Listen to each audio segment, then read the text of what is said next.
jirtu jarra jirtu bakka jirtuutti nageenyi waaqayyoo isiniif haa baay'atu. Har'as viidiyoo birootiin walitti deebineetii jirra. Viidiyoon guyyaa har'aa hedduu nama gaddisiisaa akkuma jalqaba irratti argitanidha jechuudha. Haati ilmoo ishee ajjeeste yeroo kanatti mana hidhaa keessa akka jirtu abbaan daa'ima kanaa dubbatee jira. Haa ta'u malee garuu maaliin akka daa'ima kanaa ajjeestee wanti beekamee hin jiru.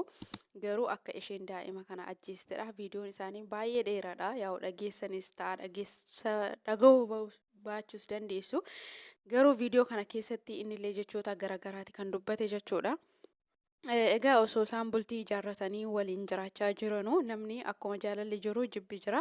Wal lolanii gargar bahanii erga isaan wal lolanii gargar bahanii ijoolleen gara isheeti kan deeman jechuudha. Isheen nama biroo heerumtee nama biroo waliin jiraachaa turte. Ijoollee kana isheetu guddisaa ture. Haa guddistuu malee garuu ijoollee kana miidhaa garagaraa akka irraan gahaa turte. Abbaan daa'ima kanaatillee dubbachaa ture.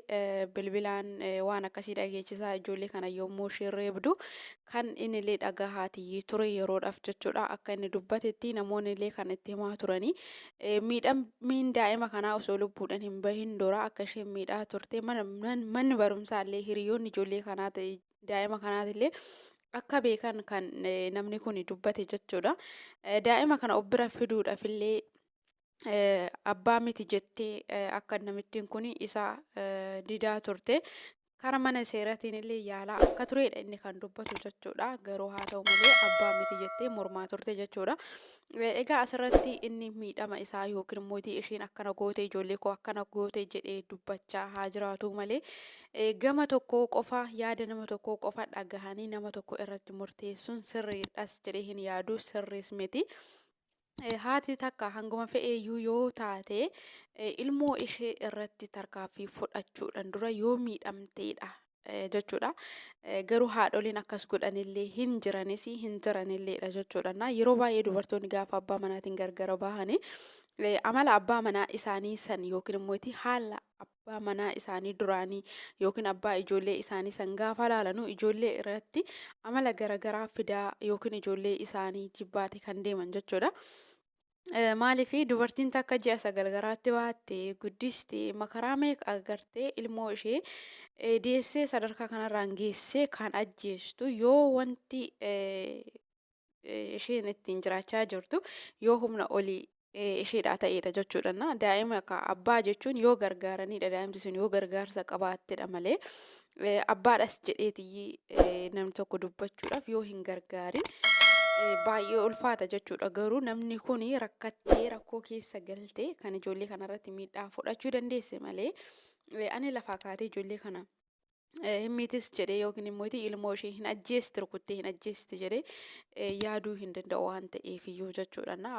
Dhiironni yeroo baay'ee gaafa haadha manaa isaatiin gargar bahanii ijoollee isaanii san akka ijoollee isaaniitti hin ilaalan jechuudha. Gargaaruudhaafillee baay'ee didan jechuudha. Gargaaruu hin barbaadanii ganzaba wanta ijoollee san barbaachisu kennuufii hin barbaadan jechuudha. Jibbiinsa haadha manaa isaanii saniif qabaniif jecha ijoolleen isaanii yeroo gidduutti miidhamtu yeroo baay'ee argaatedhas kan jirru argaates kan turre waan ta'eef iyyuu kuni waan haaraa hin qabu. Garuu dhiironni illee mootu erga wanti tokko badee booda akkas jedhanii bu'uura tsatsaturra erga yoo haadha manaa isaaniitiin walii ta'uu baataniitillee gargar bahanii gahee ijoollee isaaniitiif barbaachisu osoo qoodanii fi baay'ee gaariidha jechuudha. Wantoonni akkanaa baay'ee waan jiruufidha.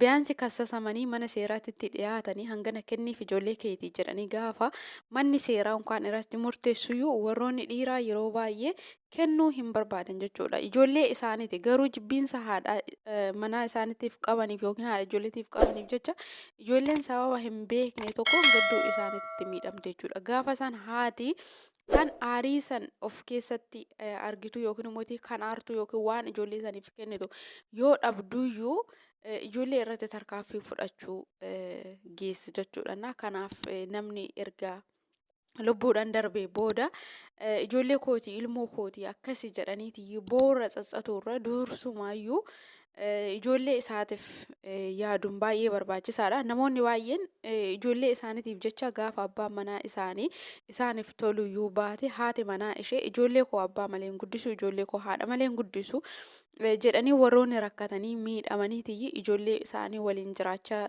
turanii namoota hedduutu jira jechuudha.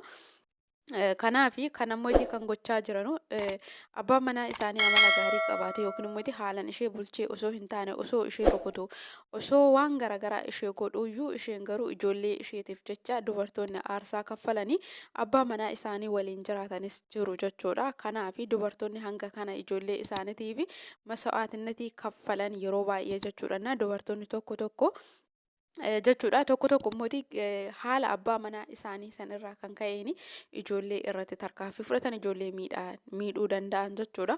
Kanaafi warroonni dhiiratillee maaf dhiira taqaawwamte jechuu dandeessanii wantoota kana waanan yeroo baay'ee dhagahuufillee arguufilleedha jechuudha.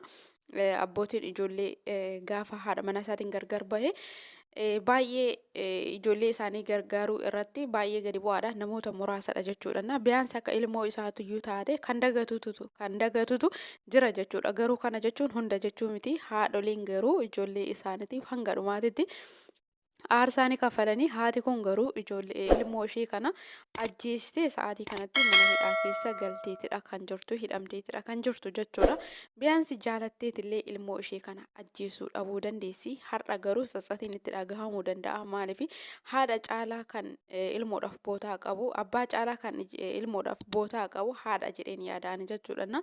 Maaliif makaraa hedduu argiteetidha kan ilmoo san argattu. Erga argattee guddistee sadarkaa kanarraan geessee naa guddatteetti immoo sa'aatii gammaddutti ilmoo ishee kan ajjeestu yoo wantoonni haalli jireenyaa yoo humna ishiitii ol ta'e dogongortee haati ilmoo ishee ajjeesti malee jaalatteetillee natti hin fakkaatu jechuudha.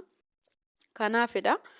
Baay'ee nama gaddisiisa osoo ijoolleen kun hin du'in dura osoo ijoollee daa'imti kun lubbuudhaan hin bahin dura daa'ima waggaa 12 akka haati kun mana seeraa keessatti isaa malaallasaa turte namni kun hin dubbateetidha kan jiru jechuudha. Obboleettii isaa quxisuu yookiin immoo mucayyoo duute kana yaalii daffaruu irratti taasisee jira obboleessi jetteetii haadha kassasaa turteedha. Rakkoo ishee keessa jiru garuu isheetu beeka. Aarii abbaa manaa isheetiifillee ta'uu danda'a. Garuu immoo daa'ima waggaa 12 dhiifama daa'ima waggaa 12 mana seeraatitti ammalaallasuu yookiin deddeebisuun baay'ee tokko ulfaata. Haadha tokkorraa jechuudha. Adillam obboleettii isaa irratti gocha kanaa raawwachuudhaaf yaalii godhe jedhaniiti daa'ima kana kassasuu mitiiti. Osoo nama ormaa irratti yoo raawwate haati nama san lukarra kuftee kadhattee daa'ima isheellee gorfattee deebisti malee daa'imti ishee akka ija namaatitti bu'u yookiin immoo akka mana seeraa deddeebi'u hin taasistu ture. Garuu haati kuni baay'ee nama gara jabinnas qabu jedheetan yaada. Garuu immoo rakkoo ishee keessa jiru ishee fi isheetu beeka jechuudha. Yookiin abbaan manaa ishee kuni miidheetii aariisan ijoollee irratti bahuudhaaf gocha godhaa jirtus ta'uu danda'a. Hin beekamu. Namni mootii waa rakkatu malee waan tokko miidhaa tokko namarratti hin geessisu. Egaa har'ammootu inni baheetii dubbatee akkas ijoollee koo ajjeeste ijoollee koo akkana gootee jedhee gama isaatii inni haa dubbatu malee kara isheetitti wanta isheen miidhamte wanta isheen taate nuti wanta irraa beeknu hin jiru. Kanaafiyyuu ishees deeggaree isas deeggaree irraa dubbachuu hin danda'u. Akka dhiirota tokko tokkottan dubbadhe malee yookiin akka namittii kanaa yookiin akka namicha kanaatitti hin dubbanne. Isaan kanarraa illee bilisas ta'uu danda'anii inni illee ijoollee isaa seeraan gargaaruu danda'a. Garuu ani hin beeku jechuudha. Haa ta'u malee garuu gochi akkana abbaa bira yoo jiraate dubartoonni ilmoo isaanii irratti tarkaanfii garaagaraa fudhatanii. Kanaafiyyuu warroonni yoo gaafa jaalalaan waliin jirtan gaafa gargar bahan iyyuu ijoollee isaaniitiif yaaduun barbaachisaadha. Kun rakkoo dhiirota hedduu bira jirudha. Yeroo baay'ee ijoollee isaaniitiif wanta isaan barbaachisu hin qoodani. Dubartoonni immoo aarii sanirraa ka'aniiti ijoollee isaaniitirratti miidhaa geessisanii. Garuu osoo wanti akkanaa kun ta'uu baatee gaarii natti fakkaata jechuudhaan akka yaada kiyyaatitti ilmoon isaanii gaafa isaanis gargar bahanii ilmuma isaaniiti waan ta'eefiyyuu gama tokko bichaa irratti ilaaluu osoo hin taane hanga danda'amanii haatis abbaanis osoo gargaaranii yoo danda'ameef immoo bakka tokko ta'anii osoo ilmoo ofii guddifatanii baay'ee bareeda jechuudha. Ijoolleenis jaalala abbaa fi haadha argatanii akka guddatan taasisa. Egaa viidiyoon kiyya guyyaa har'aa kana fakkaataa yoon dogongora qabaadhe na sirreessaa hanga viidiyoo birootii walitti deemutti turte.